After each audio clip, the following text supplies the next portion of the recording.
Olá pessoal, aqui é o professor Elias Feitosa e eu queria fazer com vocês agora a resolução de alguns exercícios que são de provas relacionadas aí à temática de arquitetura em concursos, mas não é que seja da exata prova que vocês farão, né? Então aqui a organização é diferente de uma delas, né, de uma das questões que está ligada ao concurso do IFAM.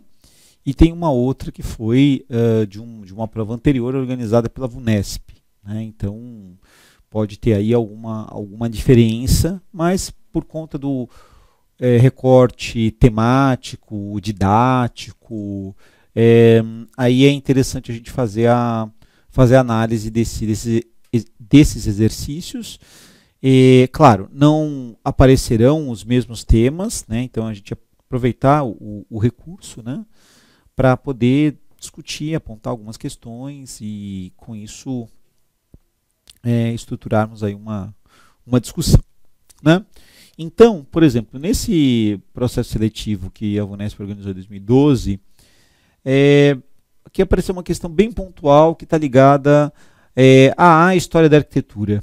E, no caso, à história da arquitetura internacional e nacional, né, por conseguinte.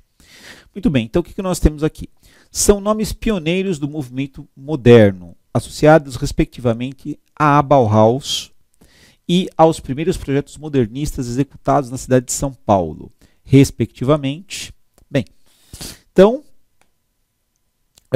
a gente precisa seguir o comando da questão, né? Respectivamente. Então, primeiro ele faz menção à Bauhaus. Então aqui cabe uma nota. O que foi a Bauhaus?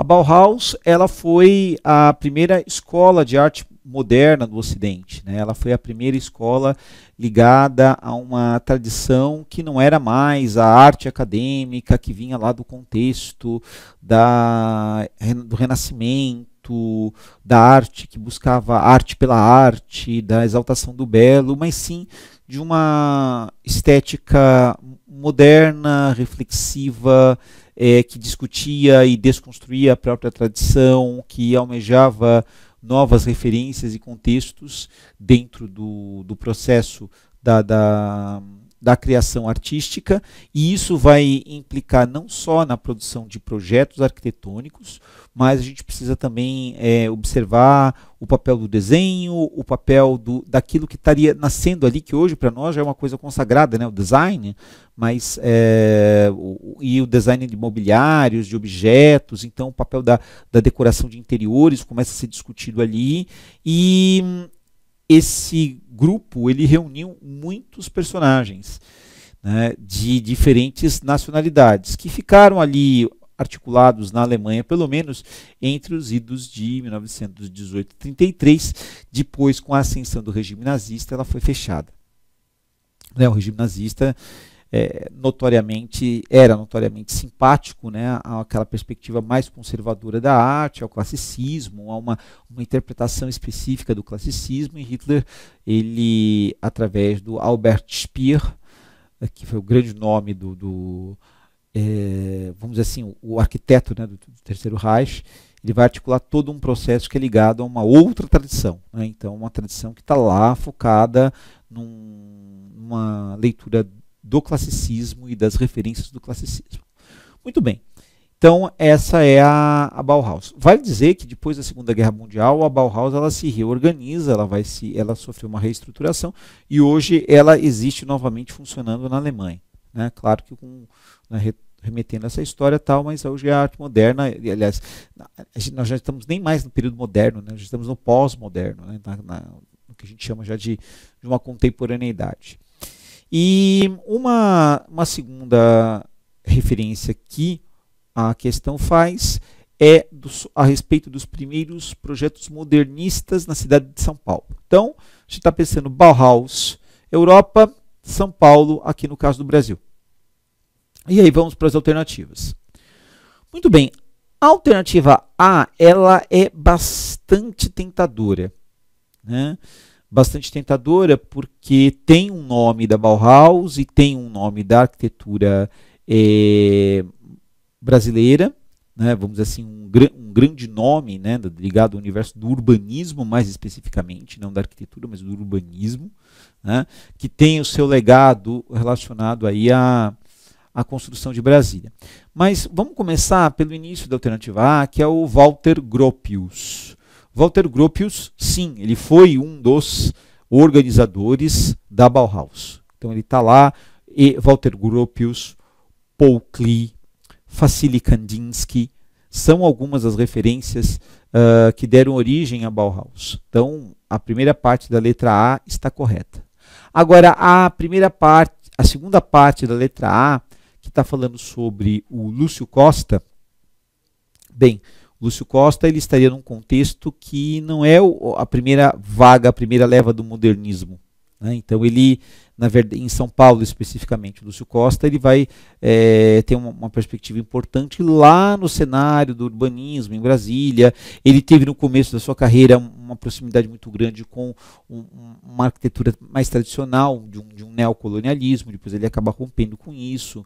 Então a trajetória do Lúcio Costa ela é bastante diversa, e essa alternativa aí ela estaria para, digamos assim, para pegar aqueles mais afoitos, né, de uma leitura mais afoita, de uma leitura mais, digamos assim, desatenta, né? Então, letra A, para a gente estar eliminada. Agora, a letra B, repete Walter Gropius, mas traz um outro personagem da história da arquitetura brasileira, que é o professor da Escola Politécnica de São Paulo, que depois, mais tarde, foi agregada à Universidade de São Paulo, né? E é o Ramos de Azevedo. A formação dele, formação na Europa, ele estudou a parte de engenharia e arquitetura em Louvain, na Bélgica, tem passagem pela França, mas o emblema de Ramos de Azevedo na cidade de São Paulo, na virada do final do XIX para o começo do século XX, é justamente com o quê? Com o neoclassicismo. Então, nós estamos pensando aí o quê?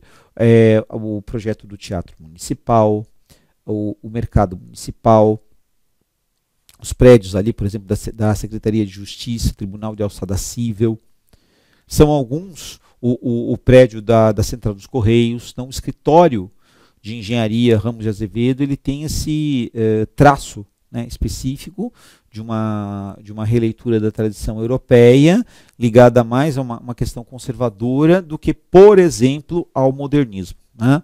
Ele também fez residências, né, projetou residências para grandes personalidades aqui da cidade de São Paulo, e hoje ainda é remanescente uma das casas que ele projetou, que está ali logo no início da Avenida Paulista, que é conhecida como a Casa das Rosas, né, que é um centro cultural hoje ligado ao governo do Estado de São Paulo, né, Secretaria de Cultura do Estado de São Paulo, que no caso foi destinado a um sobrinho dele, depois isso acabou virando, né, um patrimônio público agregado aí ao governo do Estado. Então, Ramos de Azevedo não se encaixa no modernismo, Walter Gropius se encaixa no Bauhaus.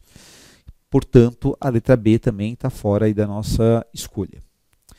Já a letra C, Álvar Aalto e Cristiano Stockler das Neves. Bem, o Álvar Aalto, ele é um grande nome da arquitetura moderna na Finlândia, né? Então ele é como é que fala? Uma grande referência da arquitetura finlandesa ligada ao modernismo, não necessariamente a Bauhaus. E o segundo nome, Cristiano Stockler das Neves, ele por sua vez está ligado, ele ajudou a fundar a Faculdade de Arquitetura e Urbanismo do Mackenzie, né? Então a unidade, né, de Arquitetura e Urbanismo do Mackenzie foi idealizada pelo Cristiano Stockler das Neves, mas a postura dele era antimodernista. O Cristiano Stockler ele tinha uma linha de voltar à questão dos estilos mais tradicionais e da reinterpretação, da releitura, da tradição, que vinha ali da história da arte e da arquitetura mais conservadoras. Então, nenhum e nem outro serviriam aí nessa perspectiva. Já a letra D, né, nós vamos encontrar aí o Louis Kahn, que ele é alemão de origem, mas se radicou nos Estados Unidos, formou-se aí na área de engenharia e arquitetura, ele se transformou depois em professor do MIT, em Massachusetts, né, ali na América do Norte, nos Estados Unidos, né, na região da Nova Inglaterra, e é uma referência na arquitetura moderna de grande importância, mas não foi um membro da Bauhaus. Né? Então o nome dele não está ligado diretamente à Bauhaus. Né? Muito bem. Vila Nova Artigas. Vila Nova Artigas é uma figura da arquitetura latino-americana, de origem uruguaio. Né? Então ele tem aí uma participação, uma atuação bastante importante no cenário dos anos 50, 60. Né? Então, por exemplo, aqui na cidade de São Paulo, mais especificamente na Universidade de São Paulo, ali no campus da Zona Oeste, nós vamos encontrar, ele fez ali o projeto do prédio que hoje, né, é a FAU, a Faculdade de Arquitetura e Urbanismo da Universidade de São Paulo. Né? Então, que foi um prédio, inclusive, que foi premiado, hoje se encontra tombado, tal, tem uma importância significativa para a história da arquitetura latino-americana e, por conseguinte, brasileira e, especificamente, a paulista. Então, ele poderia estar associado ao modernismo, mas não nos primeiros momentos, né? No segundo momento, já nos anos ali 50, 60. E o Louis Kahn, ele está fora aí do escopo que é a Bauhaus. Né? E, bem, então sobrou, né, a alternativa E, né, porque a gente poderia talvez, né, falar assim, poxa, por exclusão tal, mas a alternativa E, ela de fato, ela traz dois nomes que são aquilo que o comando da nossa questão, né, então isso é bastante importante, né, então pediu aqui associados respectivamente, primeiro os projetos modernistas e depois a Bauhaus e aos primeiros projetos modernistas.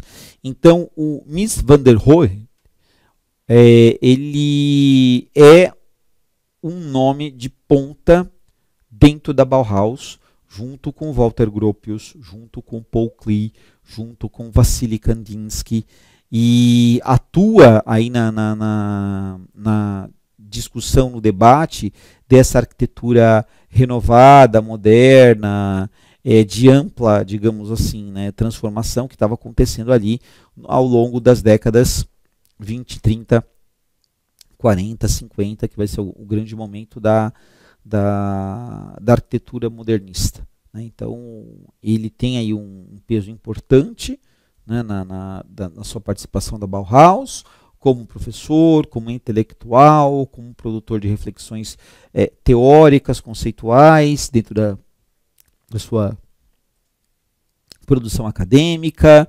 e é uma figura de destaque, de prestígio que a gente vai encontrar. Agora, um outro nome que, por sua vez, tem a ver com o modernismo na cidade de São Paulo é o Gregóry Warchavik. Né? Então, o Gregóry Warchavik, ele tem aí um peso bastante importante, porque ele projetou aquela que é conhecida como a primeira casa modernista de São Paulo, que se encontra ali na zona sul da cidade de São Paulo, no bairro da Vila Mariana.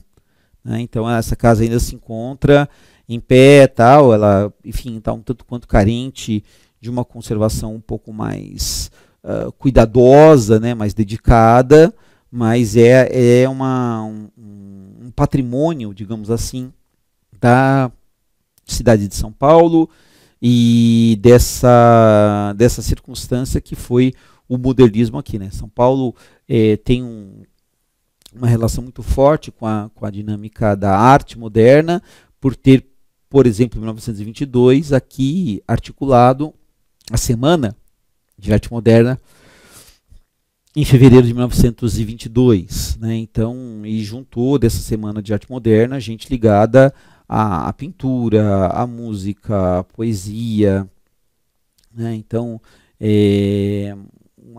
uma dinâmica que agregou diferentes experiências estéticas, que aconteceu lá no Teatro Municipal, e sinalizava, digamos assim, um momento de transformação. Então, quer dizer, uma cultura nova que estava aparecendo, ressignificando, relendo, repensando as antigas tradições, agregando novidades, né? Então, quando a gente fala, por exemplo, dessa questão do movimento moderno, dessa arquitetura moderna, então, os materiais novos que passam a ser explorados, em especial o concreto armado, né, com aço, o trabalho com pedras, então, no processo de decoração e elaboração dos ambientes, seja com calcário, com granito, com mármore, a dinâmica da pedra com vidro, né? Então isso daí vai dando uma linguagem material bastante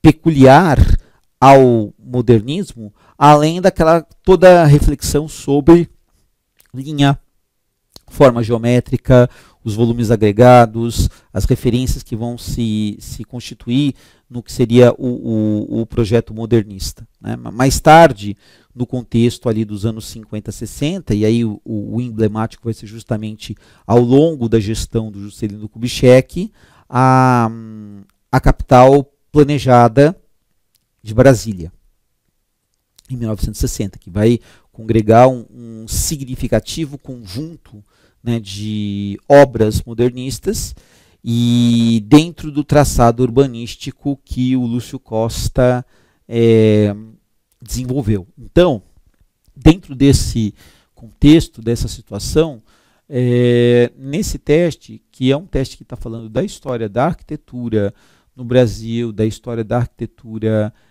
internacional, a gente fica com a alternativa E. Então, Mies van der Rohe para a Bauhaus, respectivamente, e Grigori Varchavik, que vai se encontrar na referência para o modernismo na cidade de São Paulo. Então, esse foi o gabarito oficial apresentado, lembrando, né, a ressalva, né, o cuidado com a alternativa A, apesar de Gropius sim estar relacionado a Bauhaus. Lúcio Costa não é um modernista ali do primeiro momento, né? Ele vai se engajar no modernismo num segundo momento, num outro contexto, e aí a gente poderia, né, incorrer nessa alternativa, que eu aponto, né, como a mais próxima, se comparado com a alternativa E. Porque, por exemplo, no caso do Mies van der Rohe, ele não para algumas pessoas, digamos assim, numa visão mais senso comum, né, ele pareceria um nome menos conhecido, né?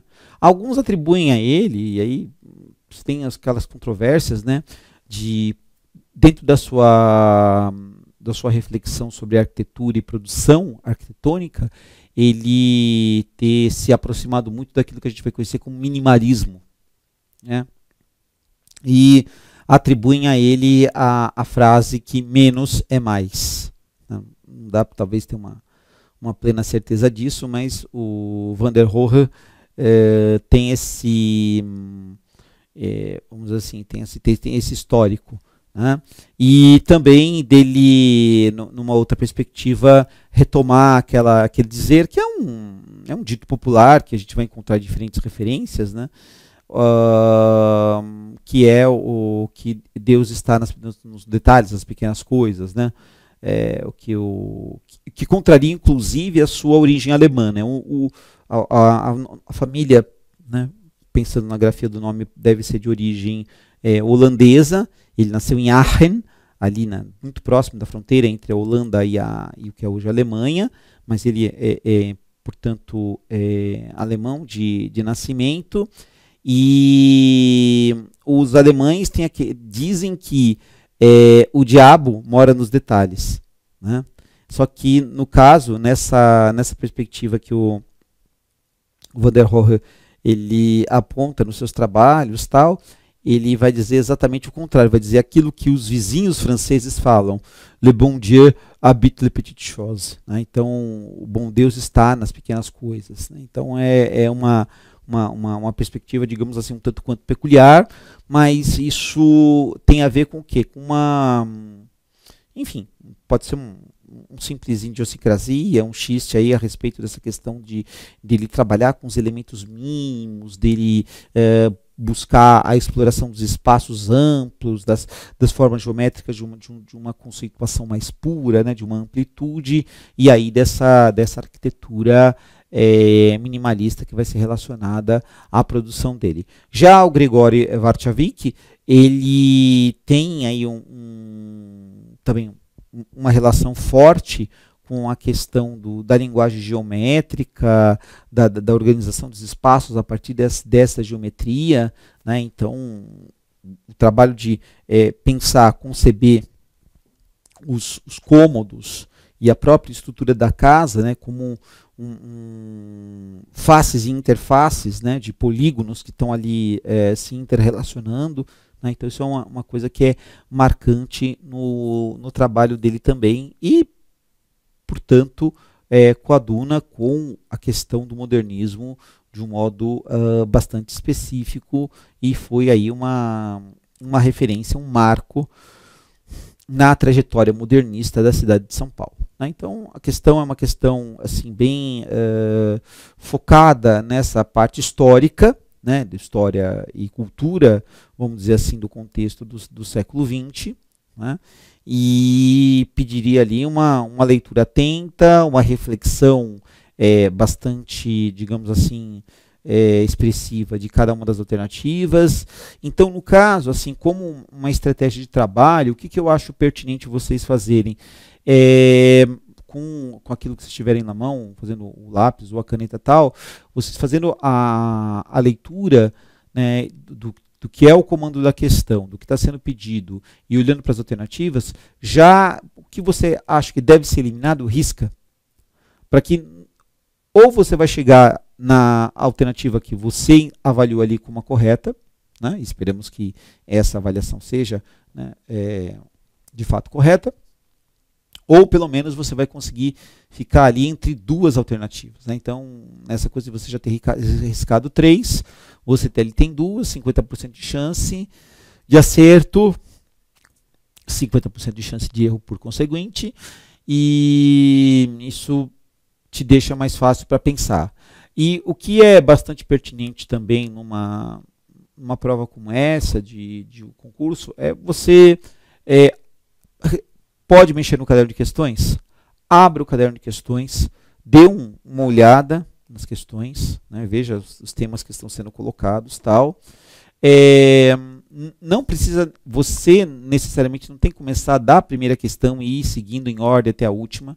O ideal é que nessa olhada você mapeie coisas, assuntos que você tem domínio, tem segurança, tem condições, vá resolvendo estes primeiro, depois aqueles que você tem dúvida e, por fim, se for o caso, aqueles que você não sabe ou não conhece, tem dificuldade, etc. Então, para que o rendimento seja maior e mais, digamos assim, forneça mais segurança, forneça mais equilíbrio, né, na sua resolução da prova, faça isso, vá daquilo que você supõe, acredita ser ali mais fácil, para aquilo que é intermediário, e depois para mais difícil. Não vale a pena ficar meia hora numa questão. Sabe, assim, ficar 40 minutos para resolver uma questão. Porque nada mais, nada menos, você está tirando tempo das outras questões para resolver aquela. Então, conseguiu eliminar 2, 3 alternativas, está entre 2 só, está enrolado. O que você faz? Marca, anota aquela ali, passa para a seguinte e assim vai. Depois, putz, cheguei na última questão. Hora de fazer o quê? Repescagem. Ver o que ficou pendente antes de você passar para o gabarito oficial. né? Então, isso é uma estratégia de prova, né? Vamos dizer assim, não existe prova sem estratégia. Então, é um conjunto de procedimentos que precisam ser adotados. Você fazer a leitura do enunciado, ver o comando da questão, observar as alternativas e, a partir disso, ver o que se encaixa ali, o que não se encaixa e tentar fechar com uma alternativa. Né? E agora, tem coisas assim, como as pessoas recomendam tal, eu particularmente não gosto de falar assim, se eu, não sei, estou entre duas, faço o quê? Chuto? Bem, aí você vai ter que resolver na hora. Deixo em branco? Não é interessante deixar em branco, mas qual é o critério que vai fazer com que você escolha entre duas ali que você conseguiu eliminar 3, ou se eliminou apenas 2 e tem 3, tente pensar, ver o contexto, ver o que está sendo colocado no assunto da pergunta, enfim, você tem que buscar critérios próprios. Eu acho que não há uma fórmula mágica a esse respeito, né? E um critério talvez que poderia ser levado em conta é o seguinte: se você olhar no seu gabarito, tentar dar geralmente os gabaritos eles são divididos de modo mais ou menos equilibrado entre as alternativas A, B, C, D e E. Então tem tantas questões lá, mais ou menos, com resposta A, tantas com a B, C, D e E. Então você tenta ver se está se mantendo ali uma proporcionalidade ou se porventura tem alguma letra que foi menos escolhida. Então, enfim. Mas, como eu disse para vocês, isso é uma coisa super pessoal. Eu não acho que exista uma fórmula para você, na loteria, chutar e acertar com precisão. Né? Então, eu prefiro lidar com aquilo que está à nossa disposição. Então,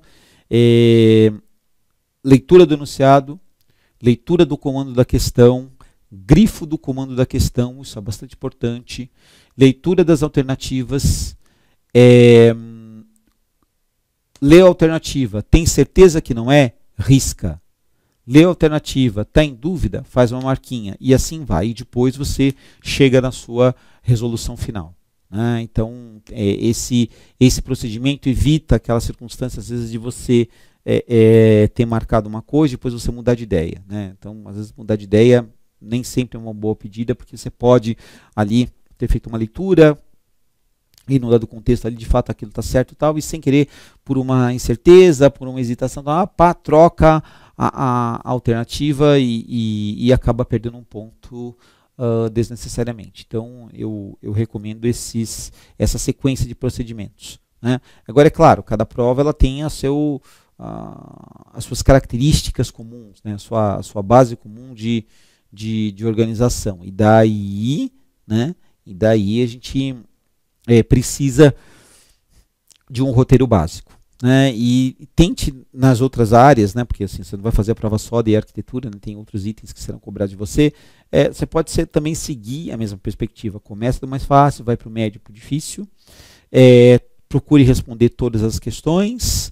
Se você tiver ali com alguma dúvida e situação por conta de que o que marcar tal, uma possibilidade pode ser levar em conta a proporcionalidade do número de alternativas, mas lembrando, isso não é uma fórmula mágica, não é um mecanismo que vai te garantir o acerto pleno, né? E o que eu recomendo é, se você, porventura, marcou uma alternativa tal e bateu a dúvida, normalmente é melhor ficar com a primeira opção. Tá certo? Nem sempre a dúvida ela está ali ligada a um negócio que você está pensando e colocando como algo concreto, seguro, né, do que você escolheu. Então, entre a segurança e a insegurança, nós acho que precisamos da segurança. Tá certo? Então, eu deixo essas dicas, né? A gente tem que buscar sempre uma reflexão mais serena, tranquila possível, né, durante uma prova, E se você adotar essa postura de montar uma estratégia para a prova, seguir essa estratégia, se porventura bater o nervosismo, para, respira, volta a fazer a questão, ou, né, pede lá para o fiscal para sair, vá ao banheiro, né, joga uma água no rosto, toma um pouco de água, senta de novo, faz lá 1, 2, 3 respirações completas, assim, de inspira, respira, tenta se colocar ereto na cadeira, não tá aquela coisa de ficar curvado, né? A gente está lá, né, às vezes assim, tal, não, tenta se colocar ereta na cadeira, a postura vai ajudar, e bola para frente, né? Então são algumas dicas que, assim, elas são importantes para você pensar no que é a sua postura em relação àquela situação, né? Então, se você está assim, encolhido, tal, parece que você está entregue, né? Então, aqui é uma forma de você colocar os músculos de uma maneira mais, né, relaxada, os ossos também, a questão da coluna, né, do pescoço, aqui você não vai estar forçando tanto, e tentar buscar um ambiente, um momento mais tranquilo para você, e, acima de tudo, recuperar o foco. Não dá para perder o foco no meio de uma prova. Entendeu? Então, questão está saindo, rolou, marca, vai para a seguinte. Depois você faz a repescagem e vai respondendo aquelas que você não fez. Você não pode gastar muita energia numa sua questão e tirando o tempo das outras, porque você vai fazer o quê? Um processo de autossabotagem. Né, que você está ali lutando para responder, tá não sei o quê, porque, enfim, o tempo tem que ser proporcional para as questões, né? Então você não pode dar muito tempo para. E o ideal é, se você consegue responder uma mais rápido, aí sim, e seguramente mais rápido, você está dando tempo para as outras, um tempo extra. Agora, você fazer o caminho contrário, você tirar tempo das outras para responder uma, isso é autossabotagem. Então, afasta disso, foco, e com certeza você vai conseguir fazer uma excelente prova. Então, nos vemos aí num próximo encontro, e até.